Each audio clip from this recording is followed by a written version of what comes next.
4 सरकारी मुलाजिमों को जम्मू कश्मीर की सरकार ने टेरर लिंक्स की वजह से नौकरी से निकाल दिया है। इससे पहले भी जम्मू कश्मीर में टेरर लिंक्स की वजह से कई लोगों को सरकारी नौकरी से निकाला गया, लेकिन सरकारी सूत्रों का यह बताना है कि इस बार जिन 4 लोगों को निकाला गया है उसमें बिट्टा कराटे आतंकी की पत्नी, उसके अलावा सैयद सलाउद्दीन जो हिज़्ब का कमांडर बताया जाता है उसका बेटा, और उसके अलावा 2 और कश्मीर यूनिवर्सिटी के मुलाजिम थे जिन्हें नौकरी से निकाला गया है टेरर लिंक्स की वजह से। बताया जा रहा है कि फारूक अहमद डार जो JKLF का टेररिस्ट था, जिसे बिट्टा कराटे के नाम से जाना जाता है और जिसके ऊपर इल्जाम था कि उसने कई सारे कश्मीरी पंडित्स का कत्ल जो है वो कश्मीर घाटी में किया है, उसकी पत्नी असबा अर्जुमंद खान जो 2011 बैच की केस ऑफिसर है, उसे भी नौकरी से निकाल दिया गया। उसके अलावा सैयद सलाउद्दीन जो कि सेल्फ स्टाइल कमांडर था हिजबुल मुजाहिदीन का, उसका बेटा सैयद अब्दुल मुईद जो कि मैनेजर के तौर पर काम कर रहा था in Jammu Kashmir entrepreneurship development institute, उसे भी नौकरी से निकाल दिया गया है, सरकारी सूत्रों का कहना है। और उसके अलावा मुबीद अहमद भट्ट जो कि कश्मीर यूनिवर्सिटी में एक साइंटिस्ट के तौर पर पोस्टेड था, और साथ ही में मजीद हुसैन कादरी जिसको लेकर बताया गया कि उसे PSA में भी बुक किया गया था 2 साल के लिए, और उसके अलावा वो कई सारी आतंकी गतिविधियों में शामिल था। कश्मीर यूनिवर्सिटी टीचर्स एसोसिएशन का एक मेंबर था और कश्मीर यूनिवर्सिटी में एसोसिएट प्रोफेसर की पोजीशन पर पोस्टेड था। सरकारी सूत्रों का कहना है कि इन सभी 4 लोगों को सरकारी नौकरी से निकाल दिया गया है आर्टिकल 311 का इस्तेमाल करते हुए। पहले बात करें बिट्टा कराटे की पत्नी असबा की, उसको लेकर सरकारी सूत्रों ने जानकारी ये दी कि 2011 बैच की JKS ऑफिसर है और डाई हार्ड सक्सेशनिस्ट है, जिसके कई सारे लिंक्स जो हैं वो आतंकी संगठनों के साथ और ISI के साथ है।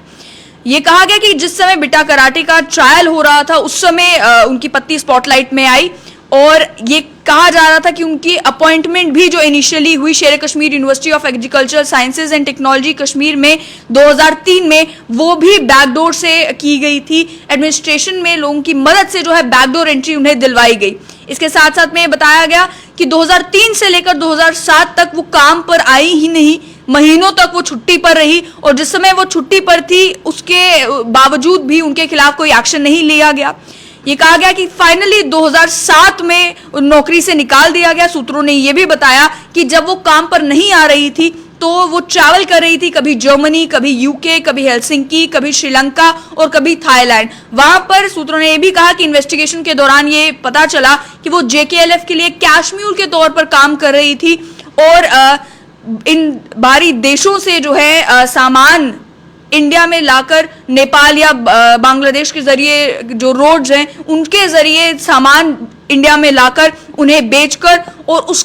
पैसे का इस्तेमाल जो है वो टेरर एक्टिविटीज के लिए किया जाता था। ये कहा गया कि 2011 में उन्होंने JKS का एग्जाम क्लियर किया और उसके कुछ ही महीनों के बाद आतंकी बिट्टा कराटे से शादी कर ली। एक और नाम जो इस लिस्ट में है वो है मुहीद अहमद भट्ट का, जो एक साइंटिस्ट है department of computer sciences Kashmir university में। मुहित को लेकर सूत्रों का यह कहना है कि वो एग्जीक्यूटिव मेंबर भी रहा कश्मीर यूनिवर्सिटी टीचर्स एसोसिएशन का 2017 से लेकर 2019 तक, और उसका प्रधान भी रहा 2017 से लेकर 2019 तक। एक की रोल प्ले किया मुहित ने स्टूडेंट प्रोटेस्ट ऑर्गेनाइज करने में, और सूत्रों का यह कहना है कि 2016 में भी जो सड़कों पर प्रोटेस्ट हुए थे कश्मीर में, जिसमें कई लोगों की जानें गई थी, कई लोग जो हैं वो जख्मी हुए थे, उसे ऑर्गेनाइज करवाने में भी मुहित का हाथ था। ये कहा गया कि जब वो कश्मीर यूनिवर्सिटी टीचर्स एसोसिएशन का मेंबर था तो KUTA के फंड्स जो हैं वो पत्थरबाजों में बांटता था, और जो आतंकियों की परिवार हैं उन तक भी वो पैसे पहुंचाया करता था। जनवरी 2018 में मुहित ने लश्कर तोयबा के आतंकियों के परिवार के लोगों को जो है फाइनेंशियल असिस्टेंस भी दी, और ये जो फंड्स पे करता था ये कूटा के फंड यानी कश्मीर यूनिवर्सिटी टीचर्स एसोसिएशन के फंड से पे करता था। ये कहा गया कि कश्मीर यूनिवर्सिटी टीचर्स एसोसिएशन ने रजिस्टर नहीं करवाया खुद को एज अ सोसाइटी ताकि वो ऑडिट के स्कैनर से बच सके, लेकिन उसके बावजूद भी बैंकिंग चैनल्स का इस्तेमाल लगातार किया जा रहा था। और मुहित को लेकर जानकार सूत्रों ने बताया कि वो पाकिस्तान का प्रोपेगेंडा कश्मीर में कैरी आउट करने के लिए और स्टूडेंट्स को रेडिकलाइज करने के लिए एक की मैन था, एक इंपॉर्टेंट पर्सन था। इसके साथ साथ में माजिद हुसैन कादरी जो कि लश्कर तोयबा का एक आतंकी था, और उससे पहले वो कश्मीर यूनिवर्सिटी में MBA कर रहा था 2001 में। सूत्रों ने बताया कि माजिद जो है 2 पाकिस्तान के लश्कर तोयबा के आतंकियों के संपर्क में आया अगस्त 2001 में, और उसके बाद से वो लश्कर तोयबा के साथ जुड़ गया और कश्मीर यूनिवर्सिटी में रेडिकलाइजेशन के लिए वो लश्कर तोयबा का पॉइंट पर्सन, की पर्सन था। ये भी बताया गया कि 2002 में जो है वो लश्कर तोयबा के ही आतंकियों के लिए जो बंदूकें हैं, जो असला है, वो लाने ले जाने का काम किया करता था। 2003 में उसे लश्कर तोयबा का स्पोक्स पर्सन भी बनाया गया और जून 2004 में उसके बाद उसे गिरफ्तार कर लिया गया। सूत्रों का यह कहना है कि उसके पास एक स्नाइपर राइफल रिकवर की गई थी और PSA में 2 साल तक उसे डिटेन करके रखा गया, लेकिन उसके बाद कोर्ट ने उसे एक्विट कर दिया। सूत्रों ने बताया कि 2002 से लेकर 2004 तक जब वो अरेस्टेड था, 2002 से लेकर 2004 तक, इससे पहले कि उसे अरेस्ट किया जाता, उसने 4 आतंकी हमले जो हैं करवाने में आतंकियों की मदद की थी, लॉजिस्टिकल सपोर्ट जो है आतंकियों को प्रोवाइड की थी। सूत्रों ने यह भी बताया कि माजिद को एक्विट इसलिए किया गया क्योंकि इन्वेस्टिगेशन और प्रोसिक्यूशन का फेलियर था। मार्च 2007 में उसे एक कंट्रेक्चुअल लेक्चरर के तौर पर कश्मीर यूनिवर्सिटी में अपॉइंट किया गया, और हैरानी की बात यह है कि सूत्रों ने कहा कि उसके रिक्रूटमेंट के दौरान आप जानते हैं कि एक प्रोसीजर है कि आपकी CID वेरिफिकेशन होती है, लेकिन इसके मामले में, माजिद के मामले में बताया गया कि इसे कंट्रेक्चुअल लेक्चरर जो है वो अपॉइंट कर दिया गया, लेकिन उसका केस कभी CID के पास कैरेक्टर वेरिफिकेशन के लिए भेजा ही नहीं गया। उसके बाद उसे 2010 में यानी कि मार्च 2007 में उसे लेक्चरर के तौर पर लगाया जाता है और 3 साल में ही उसे असिस्टेंट प्रोफेसर बना दिया जाता है कश्मीर यूनिवर्सिटी में। अभी भी वो असिस्टेंट प्रोफेसर के तौर पर department of management of studies में काम कर रहा था, और अब जो है सरकार ने फैसला लिया कि उसे भी नौकरी से निकाल दिया जाएगा टेरर लिंक्स की वजह से। उसके अलावा आखिर में जो चौथा नाम है वो है सैयद अब्दुल मुईद, जो कि मैनेजर IT के तौर पर काम कर रहा था Jammu and Kashmir entrepreneurship development institute में। अब्दुल मुईद जो है वो self styled commander Hizbul Mujahideen का जो सैयद सलाउद्दीन है उसका बेटा है। मुईद को सस्पिशियसली 2012 में एक IT कंसल्टेंट के तौर पर सूत्रों का कहना है कि कंट्रैक्चुअल बेसिस पर अपॉइंट किया गया। सूत्रों ने बताया कि उस समय भी रूल्स को सर्कमवेंट यानी कि रूल्स की अवहेलना की गई उसे अपॉइंट करने के लिए। कम से कम 3 मेंबर थे सिलेक्शन पैनल के, जिनको लेकर सूत्रों का यह कहना है कि जो भी टेरर सिंपथाइजर्स के तौर पर जिन्हें देखा जाता था, जो टेरर सिंपथाइजर्स थे, जिसके चलते उन 3 मेंबर्स की मदद से मुईद को अपॉइंट किया गया। उसकी कॉन्ट्रैक्चुअल पोजीशन को उसके बाद सब्सिक्वेंटली परमानेंट पोजीशन में तब्दील कर दिया गया। और मुईद के मामले में भी सूत्रों ने यही बताया कि जिस समय इसे भी अपॉइंट किया जा रहा था, अब किसी को आप कंट्रैक्चुअली अपॉइंट करते हैं, उस पोजीशन को परमानेंट कर देते हैं, तो जाहिर सी बात है अपॉइंटमेंट के दौरान CID वेरिफिकेशन मैंडेटरी होती है। CID वेरिफिकेशन होती तो ये टेरर लिंक्स भी निकल कर आते, लेकिन सूत्रों का यह कहना है कि मुईद के मामले में भी CID वेरिफिकेशन की ही नहीं गई।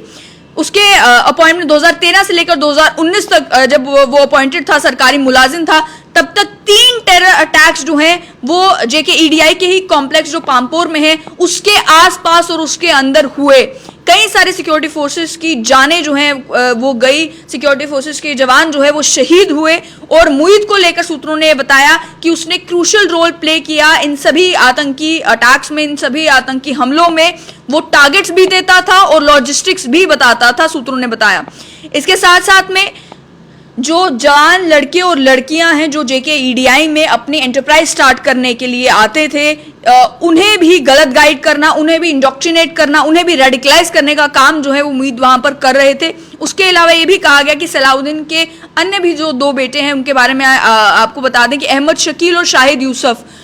वो भी सरकारी मुलाजिमत में रहे 2000s की ही दहाई में, और उनके लिए भी इसी तरीके से सूत्रों का कहना है कि कानूनों की अवहेलना की गई, रूल्स को वायलेट किया गया, रूल्स को सर्कमवेंट किया गया, वेटिंग प्रोसेस को अवॉइड किया गया ताकि उन्हें सरकारी मुलाजमत में लाया जा सके। लेकिन उन दोनों को भी जो है वो नौकरी से निकाला जा चुका है। वो दोनों भी सूत्रों का ये कहना है कि जेल में है और ट्रायल फेस कर रहे हैं। तो ये 4 सरकारी मुलाजिम, जिसमें बिट्टा कराटे की पत्नी जो कि एक JKAS ऑफिसर, सैयद सलाउद्दीन का बेटा जो कि एक मैनेजर था Jammu and Kashmir entrepreneurship development institute में, और मुबीत अहमद भट्ट और माजिद हुसैन कादरी जो दोनों कश्मीर यूनिवर्सिटी के मुलाजिम थे, एक साइंटिस्ट और एक व्यक्ति जो लेक्चरर के तौर पर लगा और 3 ही साल के अंदर अंदर असिस्टेंट प्रोफेसर बन गया, कश्मीर यूनिवर्सिटी टीचर्स एसोसिएशन का अध्यक्ष बन गया। इन 4 लोगों को डिसमिस कर दिया गया है फ्रॉम सर्विस। कारण यही कि इनके आतंकी संगठनों के साथ संपर्क थे, कारण यही कि इनको लेकर इल्जाम यही लगे हैं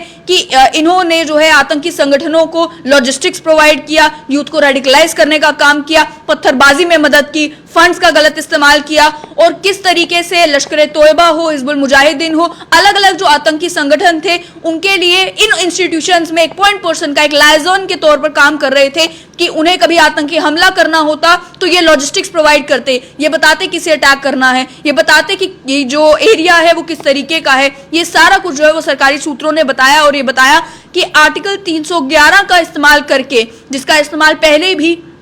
सरकारी मुलाजिमों को निकालने के लिए किया जा चुका है, जिसमें आपको याद होगा कि चाहे जम्मू कश्मीर पुलिस के कांस्टेबल हो या इससे पहले भी कश्मीर यूनिवर्सिटी के मुलाजिम हो या अन्य कई सारे लोग हों जिनको लेकर ये कहा गया कि इनके टेरर लिंक्स है या जिनको लेकर पहले कोई एफआईआर दर्ज थी, जिन्हें पीएसए में बुक किया गया था या जिनके अलग अलग आतंकी हमले जो हुए थे उनके साथ लिंक्स निकल कर आए थे, उन्हें सरकार ने नौकरी से निकालने का काम किया। इस मामले में भी यही बताया जा रहा है कि इन 4 सरकारी मुलाजिमों को भी आर्टिकल 311 का इस्तेमाल करके एक क्रैकडाउन, जो टेरर नेटवर्क जम्मू कश्मीर में एग्जिस्ट करता है उसके ऊपर एक क्रैकडाउन करते हुए इन 4 मुलाजिमों को सरकारी नौकरी से निकाल दिया गया है।